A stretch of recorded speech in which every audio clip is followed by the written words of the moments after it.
검도령 이야기.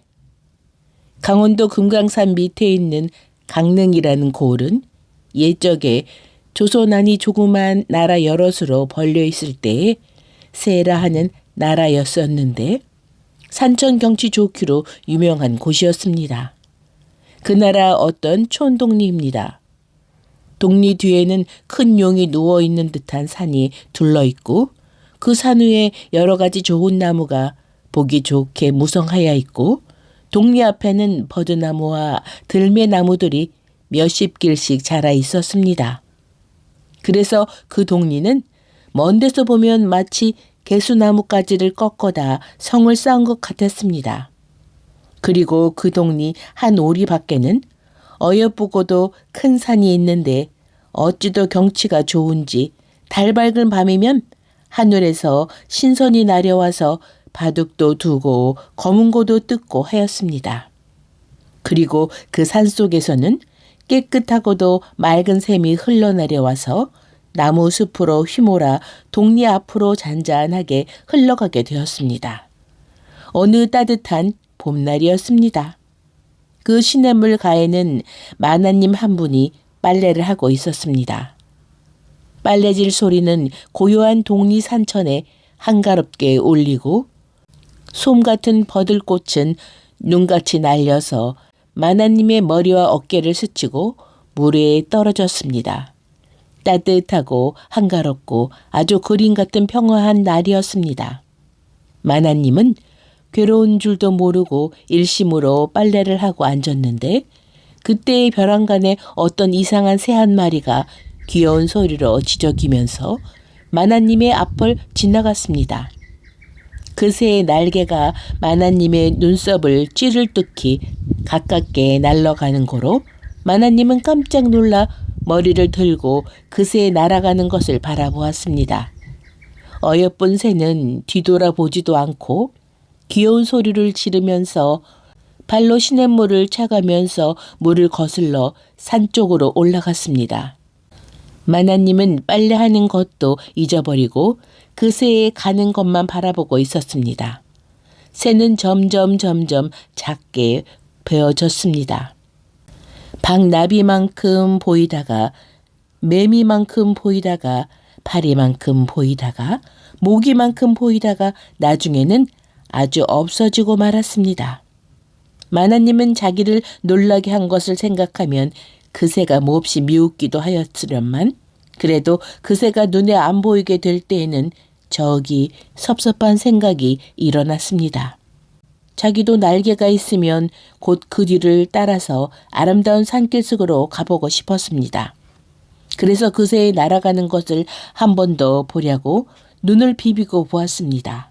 시냇물에는 그 새의 그림자가 얼씬얼씬 하는 듯 하였습니다. 그러나 새는 종래 보이지 않고 시냇물이 자갯돌 우로 졸졸졸졸 소리를 내면서 곱실곱실 흘러 내려오는 것만 보였습니다. 마나님의 머릿속에는 새는 없어지고 그 곱실곱실한 시냇물이 사랑스럽게 생각되었습니다. 그래서 마나님은 시냇물만 정신없이 바라보고 있었습니다. 그때 시냇물로 무슨 이상한 것이 둥둥 떠내려오는 것을 보았습니다.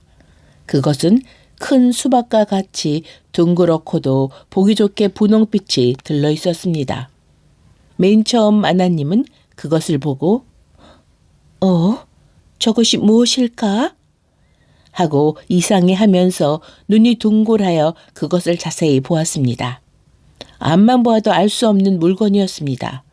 하도 궁금하여 얼른 떠내려오너라, 얼른 내려오너라 하고 조급해 하였습니다.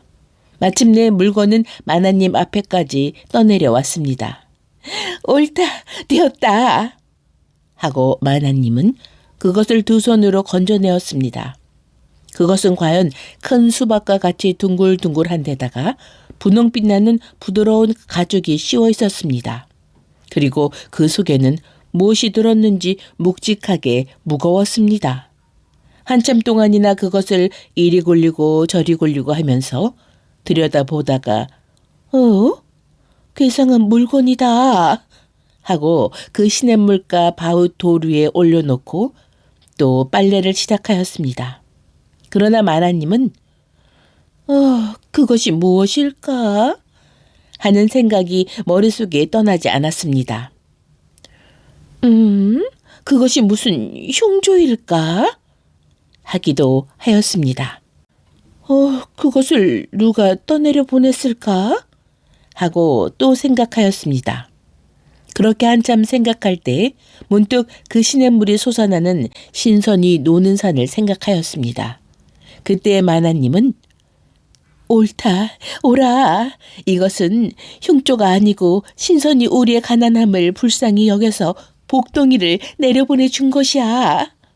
하고 새삼스럽게 기쁜 생각이 일어났습니다. 그래서 그것을 빨래 광주리에 담아가지고 집으로 돌아가서 깨끗한 광주리에 옮겨 담아서 안방 선반 위에 얹어두었습니다. 일주일이 지났습니다.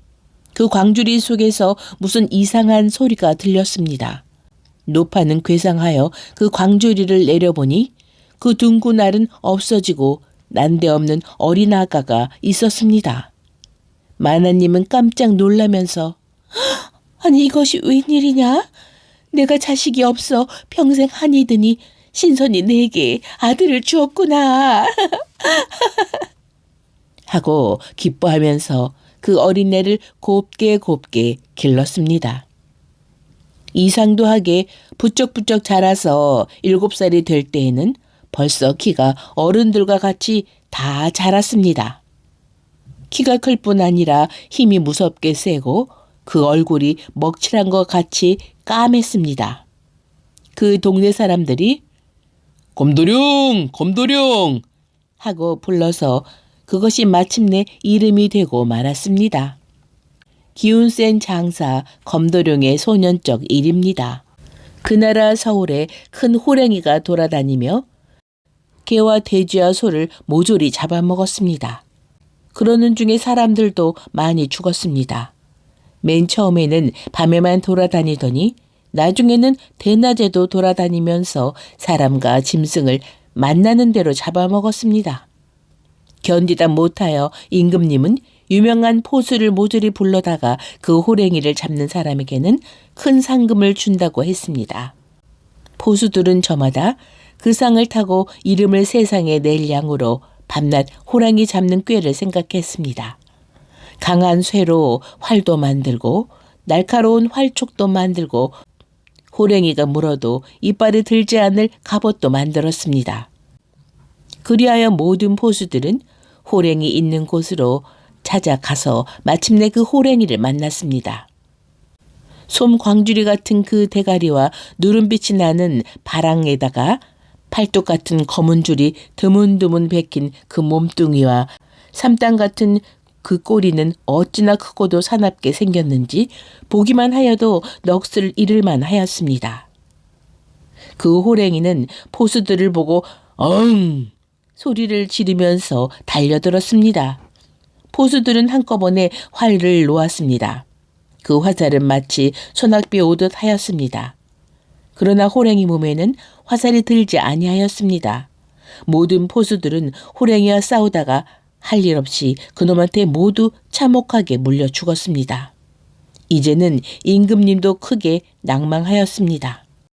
호랭이는 더욱더 승이 나서 이리저리 돌아다니며 무엇이든지 번듯 베이면 잡아먹고 하였습니다.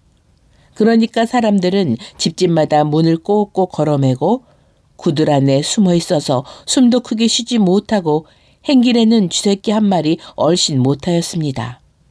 그놈이 이따금 하고 소리를 지를 때에는 사람들은 고만 넋을 잃고 머리가 쭈뼛쭈뼛 하였습니다. 임금님도 대궐문을 꼭 걸어매고 대궐 안에 가만히 숨어 있었습니다. 이 소문은 어디든지 안 간 데가 없었습니다. 그래서 시골에 있는 검도령이 이 소문을 듣게 되었습니다.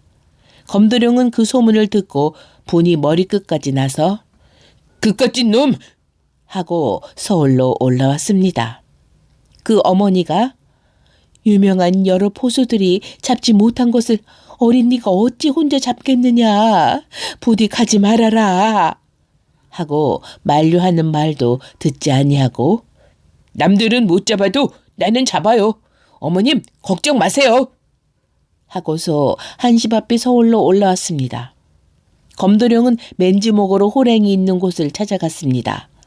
호랭이는 여전히 응 소리를 오래같이 지르면서 앞발을 들고 달려들었습니다. 검도령은 휘적하더니 번개같이 달려들어가서 호랭이의 뒷다리를 잡아서 보기 좋게 땅에 둘러매어 쳤습니다. 그같이 사납던 호랑이도 검도령 앞에서는 기운 한 부 쓰지 못하고 고만 늘어지고 말았습니다. 임금님은 그 소리를 듣고 버선발로 뛰어가서 검도령의 그 용기를 칭찬하였습니다. 모든 사람들도 그 용기를 칭찬하였습니다.